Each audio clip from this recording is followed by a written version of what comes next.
जिस वक्त का इंतजार था इसरो को, देशवासियों को, वो आ गया है करीब। लैंडिंग का काउंटडाउन हुआ शुरू। आज की तारीख की बात करें तो महज 1437 किलोमीटर दूर है चंद्रमा की सरफेस से चंद्रयान-3।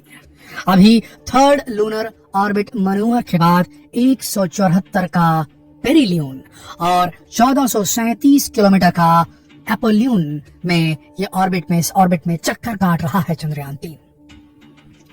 दोस्तों, अब इसके बाद अगला मनूवर 14 अगस्त को सुबह 11:30 से 12:30 के बीच होगा और उस वक्त और करीब पहुंच जाएगा चंद्रयान-3। देखिए कितनी बड़ी विडंबना है। ये खरगोश और कछुए की रेस की तरह ही समझ आता है।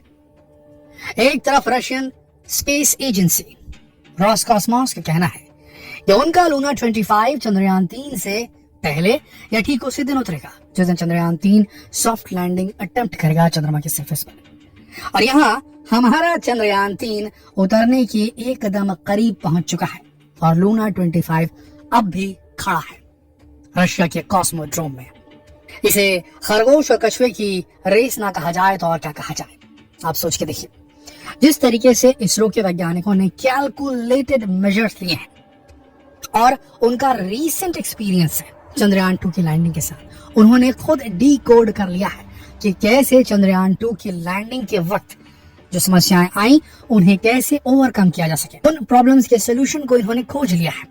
इनके इंजीनियर्स ने ऐसे एल्गोरिदम्स को डिजाइन कर लिया है कि सारे सेंसर्स खराब भी हो जाएं, 2 इंजन बंद भी हो जाएं, 4 में से 2 इंजन बंद भी हो जाए तो भी चंद्रयान-3 लैंड करेगा। इतने कॉन्फिडेंट है इसरो के वैज्ञानिक। तो दोस्तों, यहाँ पर एक्सपीरियंस बोल रहा है चंद्रयान-2 के दौरान जो डेटा मिला, टेलीमेट्री ट्रैकिंग डेटा जो मिला, जिसमें वो सारी इंफॉर्मेशन थी कि चंद्रयान किस तरीके से लैंड कर रहा था, कहां कहां पहुंचा, किस किस लोकेशन में उसने कौन कौन से मनूवर किए, उनका क्या क्या असर पड़ा और किस वजह से क्रैश लैंड हुआ या हार्ड लैंड हुआ। क्रैश लैंड नहीं कहेंगे, हार्ड लैंड ही कहेंगे उसे, क्योंकि वो महज 2.1 किलोमीटर की दूरी के बाद वो आउट ऑफ कंट्रोल हुआ था और कॉन्टैक्ट उसका टूटा था।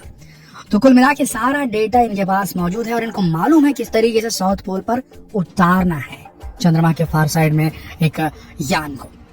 और आपको बता दें, आज तक दुनिया की कोई भी एजेंसी साउथ पोल पर उतरी नहीं है। जो भी उतरा है वो या तो नियर साइड ऑफ मून में उतरा है, इक्वेटर के करीब, हम हिंदी में कहते हैं भूमध्य रेखा। धरती पर जैसे धरती के बीच से जो रेखा चलती है, ये कह लें धरती को बीच से 2 भागों में जो डिवाइड कर सकती है, उस रेखा को भूमध्य रेखा या इक्वेटर कहा जाता है। ठीक वैसे ही रेखा अगर चंद्रमा पर बनाए तो उसे ल्यूनर इक्वेटर कहेंगे। तो जो भी एजेंसीज उतरी हैं, स्पेस एजेंसीज उतरी हैं अंतरिक्ष में चंद्रमा की सतह पर, वो सब के सब इक्वेटर और उसके आसपास के इलाकों में उतरी है। सिर्फ चाइना ही एक है। चाइना ने अपने चांग-ई 4 मिशन से चंद्रमा के फार साइड पर सक्सेसफुल सॉफ्ट लैंडिंग की थी, पर वो भी एकदम पोलर रीजन में नहीं था।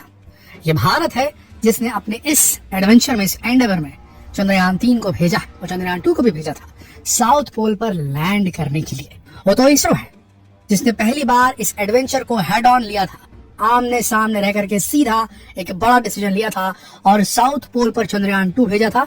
थोड़ा सक्सेसफुल नहीं हुआ, ऑर्बिटर अब भी काम कर रहा है, लैंडर सक्सेसफुल नहीं हुआ, लेकिन उसके बाद भेजा चंद्रयान-3 को और ये इस बार साउथ पोल पर उतरेगा। और हम बार बार ये इसलिए कह रहे हैं कि एक्सपीरियंस एक्सपीरियंस एक्सपीरियंस, क्योंकि साउथ पोल की जो ज्योग्राफी है, जो टेरेन है वहां का, वो एकदम अलग है इक्वेटर से। इक्वेटर का जो ग्राउंड है वो एकदम अलग है और जो साउथ पोल का जो इलाका है वहां का टेरेन एकदम अलग है।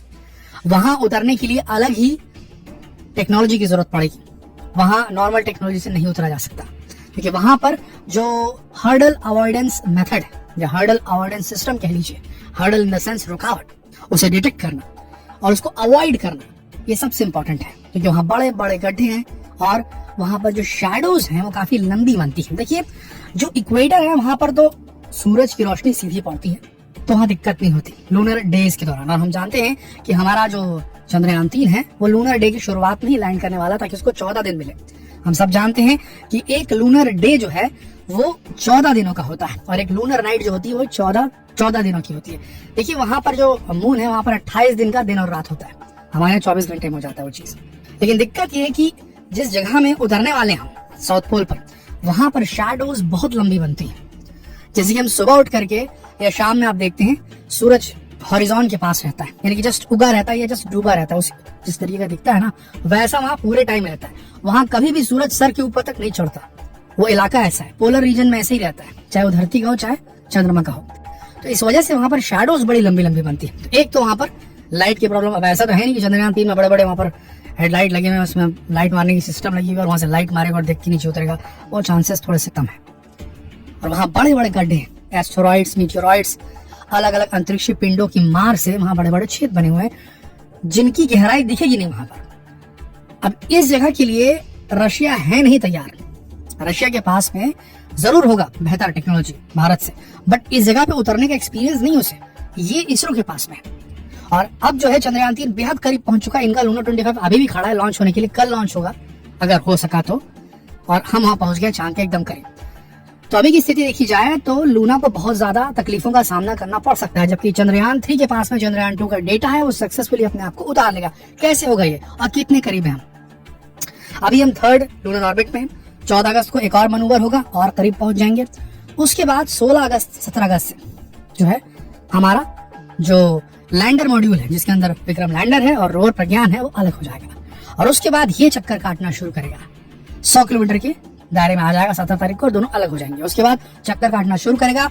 जो प्रोपल्शन मॉड्यूल है वो अलग हो गया, लैंडर मॉड्यूल अलग हो गया। लैंडर मॉड्यूल अब जो है अपने आपको डी ऑर्बिट करना शुरू करेगा, स्पीड कम करेगा और जो परिक्रमा का जो घेरा है उसे छोटा करना शुरू करेगा। 100 बाई 30 किलोमीटर में आ जाएगा। जब 30 किलोमीटर की ऊंचाई तक पहुंचेगा चंद्रमा की सतह से, तब उसके बाद ये वहां से पावर्ड ब्रेकिंग शुरू करेगा। उसके थ्रस्टर शुरू होंगे और अपनी स्पीड कम करनी शुरू करेगा और नीचे की तरफ आने लगेगा। यहाँ पर सबसे पहले ये देखना होगा कि जब ये चक्कर काटता है चंद्रयान 3 का जो लैंडर मॉड्यूल है, तो ये हॉरिजॉन्टल रहता है, सरफेस से हॉरिजॉन्टल, पैरेलल समझ लीजिए सरफेस से। उसके बाद उसको परपेंडिकुलर होना पड़ेगा, यानी कि वो वर्टिकल ओरिएंट करेगा और उसके बाद धीरे धीरे नीचे उतरना शुरू करेगा। 7 किलोमीटर का मार्क आएगा, एक पर्टिकुलर स्पीड अटेंड करनी पड़ेगी।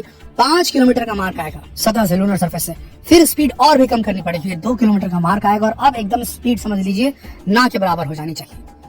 यहाँ से 400 मीटर समझ लीजिए, 400 मीटर की ऊंचाई पे एकदम हवर करेगा ये चंद्रयान 3, मतलब कि ऊपर में लटका रहेगा, सस्पेंडेड रहेगा हवा में, और वो फाइंड आउट करेगा कि कहाँ उतरना सबसे बेस्ट है। उसके बाद फिर वो उतरेगा नीचे टच डाउन करेगा।